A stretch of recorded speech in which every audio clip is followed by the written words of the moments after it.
सबैजना नमस्कार। म गाउँले केटा हैन, मेरो युट्युब च्यानल गाउँले केटा म छ। आज चाहिँ हैन के भन्न चाहन्छु भने हैन, सबैजनाले हेर्नुस्, एक खुतुर्के फुटाएको 1 वर्षको नानीको खुतुर्के हैन, पैसा कति जम्मा भएछ भनेर टक्क फुटाइयो हैन, टक्क सबै झरेर हेर्नु कति भएछ भने नानीको पैसा जब बनेर देखाइन्छ तपाईँहरुसित।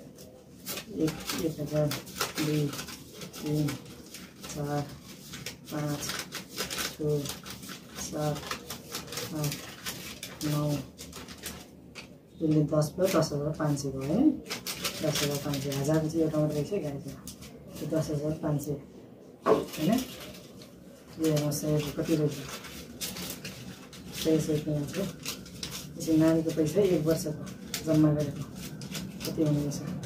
1 2 3 4 5 6 7 8 9 10 12 13 14 15 16 17 18 19 20 21 22 23 24 25 26 27 28 रहेछ। 100 होइन, 2800 यो 50 को 50 भएको यस्तो पनि छ। ढाकेको कोही टक्क लगाएर ढाकेको पैसा देख्नुभयो, त्यो 2800 1 2 3 4 5 6 यो 600 छ। 6 र 28 ले 3400 हो हैन।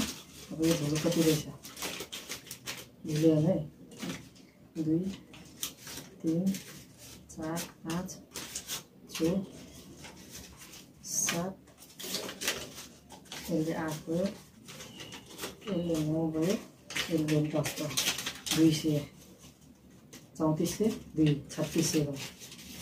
10 20 30 3630 रुपियाँ भयो हैन।